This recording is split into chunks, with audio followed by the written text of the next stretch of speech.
چې لوړې به پرېوتې نو هغه ککې او اګي چې بو نو هغه به کښتۍ لو که نو دی کې دغه څه ګنټه نیمه به یې کښتۍ په سیند کې وګرځوله نو بیا به یې ټاپو سره دې خوا راپورې ولګوله دلته بیا راغه نو د یوې ګنې مونږ پورې وتو او په منځ کې بیا به راپورې وته ځکه چې ډېرې لوړې به وي هغې کې به نظر نه لګېږي. السلام علیکم ګرانو کتونکو، ستاسو ورور ستاسو ملګری جعفر شاه درویش یم. امید لرم چې روغ جوړ او په خیریت سره به مصري بانډه کې موجود یم خپل کلي کې. نن را سره ګلروز خان ماما په څنګ کې ناست دی، نو دی سره به خبرې اترې کوو د پخواني حالاتو په هکله چې آیا پخوا څنګه وخت اوس څنګه وخت. راځئ چې ملو شو سره. ماماجي څنګه یې ښه یې؟ ښه یو بس شکر دی، ستاسو دواګانې دي او پخوانی وخت خو ډېر ښه یادېدو او اوس خو اوس وخت ډېر ښه دی خو هغې پسې نه رسي په دې وجه چې مشران به ډېر درانه مشران بو، هغوی به ناستو ښې خبرې اترې به یې کولې د خوند. او اوس خو چې را یو ځای شي نو یا موبیلونه دي یا سی یا دغسې که نه چې ته دوکانونو کې ناست دي،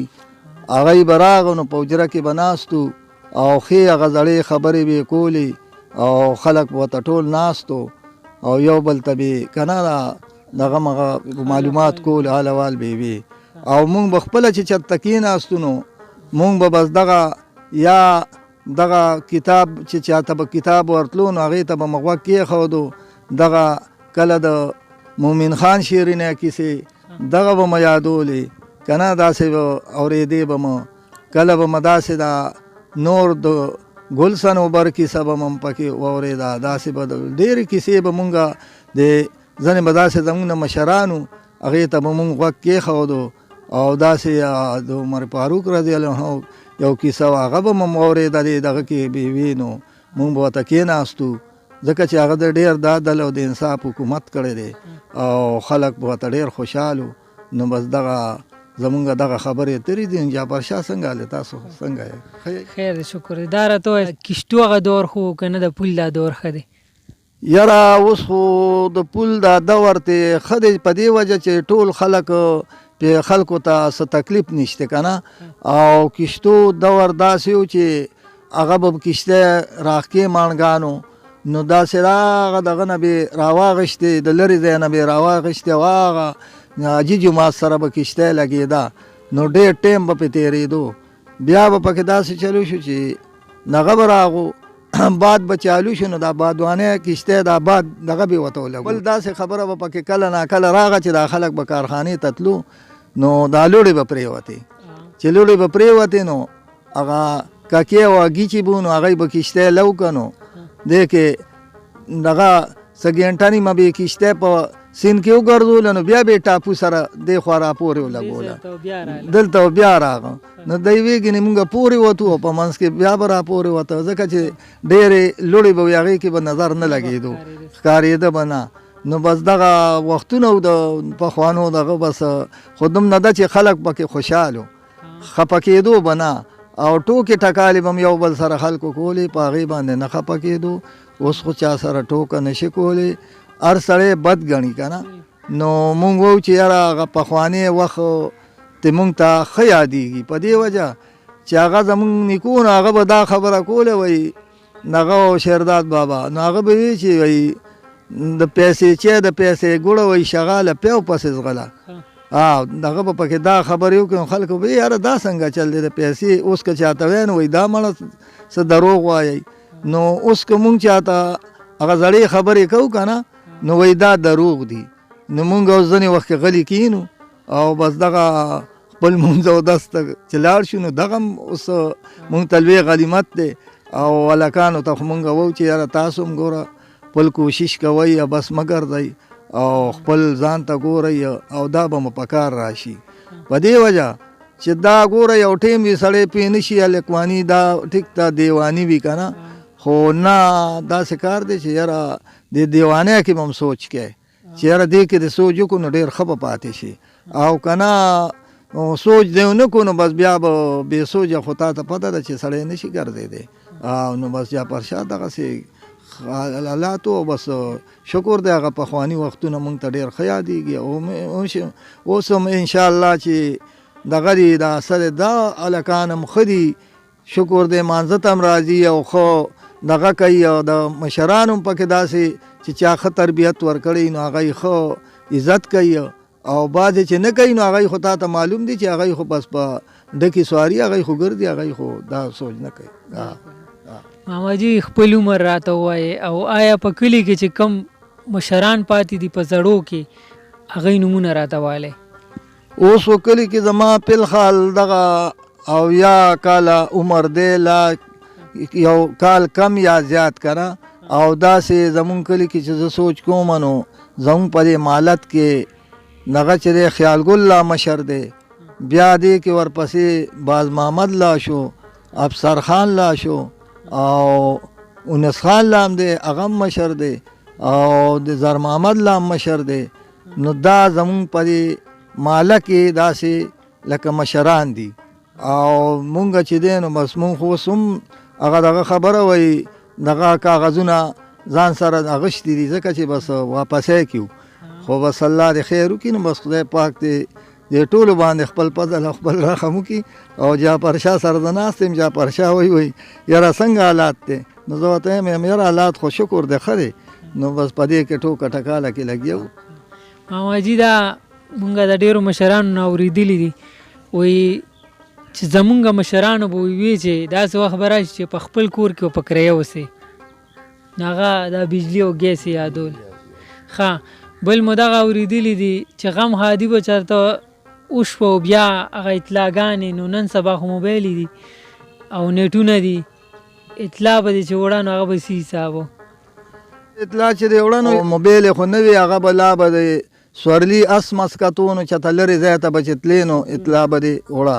نو هغې کې به 2-3 ګنټې کې به لاړې غم دغه به رستو کې ښوده نیټه د جنازې په دې وجه چې وایي د لرې ځای کسان را رسي نه. او اوس خو شکر دی بس تلیفونونه شو او بس په منټونو کې دغه وشي را سره کار وشي. او بل خبره دا ده چې جعفر شاه تاسو ته ووایي که نه چې اوس په خپل کور کې په کرایه باندې اوسېږو نو مونږ هغه بجلي خو څه کوې چې هغه یو کس ویلي و یاره ترانسفارمر به درته ډېرې ولګوم خو لیکن دغه به پکې نی بجلي به پکې نی که نه. نو اوس مونږ ته هم ګیس لګېدلی دی خو ګیس پکې نشته. نو ما هغه خشاکونو ته کېناستو او بس دغه کله چېرته لږ غوندې راوالوځي لکه چې دا هوا راوالوځي که نه دا ځینې وخت کې نو دغسې چلي او نور بس بیا دغسې ناستو نو ښځې غریبانانې هم د ګیسونو مخته شوې او اوس خشاکونو پسې ځغلي نو بس دغه حالات دی اوس. نو مونږ اوس دا خدای نه خیر غواړو چې د دې را باندې سخته را نه شي. یو ورځ داسې چلو شو چې مخکې هغه ډېره ګراني شوي وه نو لکه هغه ډېره ګراني نه وه، هغه خلکو په کوتکو یو بل والو د هغې څه وخت وشو ډېر تقریبا د سیلاب نه لا ډېر مخکې وو. نو هغه دې کې زه لاړم نو وړه مو خلاص شوي نو د دوکان نه مې یو دړی وړه را واغېسته نو اوس ځان سره را روان یم چې یاره دا په 100 کیلو پرېوته نو هغه 15 روپۍ سیر و هغه ټیم. اوس خو په 80 نه چې په 100 روپۍ کیلو شو او هغه چې دی نو هغه مونږه په 80 روپۍ دړی ما راوړو نو ما ویل خو دا خو ډېر ګران دي. نو ځان سره را روان وم نو ما ویم راغله ګراني او مخکیني د خلکو هیر شولو دې پورې ما یو 2 ټکي جوړ کړ ویم راغله ګراني او مخکیني د خلکو هیر شولو او وړه 15 روپۍ سیر شولو. نو یم راغله ګراني او مونږ به څه وکړو خاني او 13 شوه ځواني نو یم واړه رانه چاپېر شولو او وړه 15 روپۍ سیر شولو. نو بیا به دې وړو اوس خو وریجې هم نه میلاویږي هغه خو به وریجې به خلکو نه خوړې چې وړه به نو. نو ما ویم واړه وریجې نه خوري راته جاړي او ډوډۍ رانه غواړي. نو یم واړه وریجې نه خوري راته جاړي او ډوډۍ رانه غواړي. نو یم خدایه څه غریب کې ګیر شولو وړه 15 روپۍ سیر شولو. نو بیا پیلا راتلم نو یو به یې کاکا تو دا ما ته ووایه بل به یې دا ما ته ووایه خو ما ویې زه بس مړه هغه ټایم تېر شو. اورې بیا دلته یو کس سره وړه راغلیو د کانټول وړه راغلیو نو هغه به دې کې تروړه به چا دان تپوس به نه کولو چې یاره دا تروړه په څو ده خو به زغلوله به وی به چې راشه تروړه زغلوه. نو ما ته هغه یو وایي ماما وایي که لا دغه ټایم کې وی نو چې تا به څه وي. نو ما ورته څه چلو وایي دغسې چلو. نو زمونږ د معیاري قطب خان چې نو هغه سره کانټول وړه راغلیو ناغه ما بس دغه کو یو څو ټکي مې هغې پسې بیا ما وی راشه او دې پسې روان شنو ناغه ما وی امراغله وړو د کتب خان سره او خلکو تروړې یوړې په تاوان سره نو هم خلکو وړو یوړې چې بچي راته نهر دي او څوک ته نه خبر دي نو هم څه به کم پیسې د خپل ځان سره راغله وړو د کتب خان سره خلکو تروړې یوړې په تاوان سره نو هم څه به کم پیسې په پیسو باندې سکیږي نه او بغیر پیسو خرڅیږي نه نو ګرانی خبرې کوي اوس د اسمان سره راغله وړو د کتب خان سره خلکو تروړې یوړې په تاوان سره نو هم راغله ګرانی او په ملک کات سالی شوله او د ارچا خمبه خالی شوله نو هم ګټه بوس کېږي په تاوان سره راغله وړو د کتب خان سره خلکو تروړې یوړې په تاوان سره نو بیا ته خپل مت ته راواورېدم د زمیندارۍ مت ته نو هم ګټه بوس کېږي ولوسانه په پیسو سره او حساب کتاب به نه کوې مسالو سره نو هم د ماما غنم به خشي د باران سره راغلو وړو د کتب خان سره خلکو تروړې یوړې په تاوان سره نو بس دغه ټوکې ټکالې به وي ناست او دا شوي دي داسې نو بس مونږ هم بس داسې ذهن دی چې بس دغه و د سرې دغه وړاندې ناست وم یو ورځې د سیلاب پسې ټوکنې مې ورکړې په دغه کې دا سرې دوه درې ټوکنې مې ورکړې وې نه ټوکنې غیبې شو چې لاړ بړم نو یاره ټوکنې خو نشته دلته یې خوړ کې په یو ډبه دا چوک کې ناست وم نو داسې یو کس سره دا دغه وې دا سرې بالټۍ نوي بالټۍ وي او دا ټپکې وي ورسره نو ما ته وایي حاجي صاحب دا وګوره که نه وایي دې ته نو هغې ته چې مې وکتل نو بیا مې دې دماغ ډز وکړو نو ما ویم خلکو یوړې ټپکې او بالټۍ دواړه ویم ګلوسانه هسې ګوره مسه غواړه نو یم روغ ټوکن مې پلوي کتاب کې روک شو او خپنې مغه ویش ورځ رانه لاړه نو یم خیراتونه ټول په مخ او په مروت شو یم خیراتونه ټول په مخ او په مروت شو ای غریبه تا ته نه رسوي جاړه نو یم دا جړه به په جړه کې دي شي پاتې خلک ټول به کناره شي په یو غاړه نو بس هغه چلو شو جا پرشان اوس ته څه ووایه بس زمونږ خو دغه زړې خبرې وي او دومره که نه زمونږ له غوندې اوس تا ته پته ده چې دا درز مونږ ګزار خوړلی دی کوی ته پروتی وم نو دا له غوندې دې زه ډېر پریشانه کړی وم نو هغه ما خو بس بیا ناست وم نو ما ویم یاره راشه چې بیا ښه شوی وم اول خو ما ډېر کټ خوړلی و او ډېر دغه وم نو ناست وم هسې سوچ مې کولو نو د کوی هغه ګزار مې را یاد شو نو د املا مې اوس هم د هغې د لاسه دخلونه دي پې او دغه ده نو ما ویم د ملا په سر دې راته ایښي دي داغونه او کوی روان شي او تل دې یادومه نو یم کوی ته ښکته شوم ګزار او ما وی روغبر او نه ځم زه دوباره نو یم سر مې خوړلي دي بې درېغه ګزارونه کوی روان شي او تل دې یادومه د ملا په سر دې راته ایښي دي داغونه کوی روان شي او تل دې یادومه نو یم ښکته کوی نه کم راپورته او روان کم اسپتال لور ته نیم ښکته کوی نه کم راپورته او روان کم اسپتال لور ته نیم کور کې خواره مې د سختۍ شو اوازونه کوی روان شي او تل دې یادومه د ملا په سر دې راته ایښي دي داغونه کوی روان شي او تل دې یادومه چې اسپتال ته کم روانه په خلکو ډېر راغه په خفګانه نو هر چا نیولي غوږ ته موبیلونه کوی روان شي او تل دې یادومه د ملا په سر دې راته ایښي دي داغونه کوی روان شي او تل دې یادومه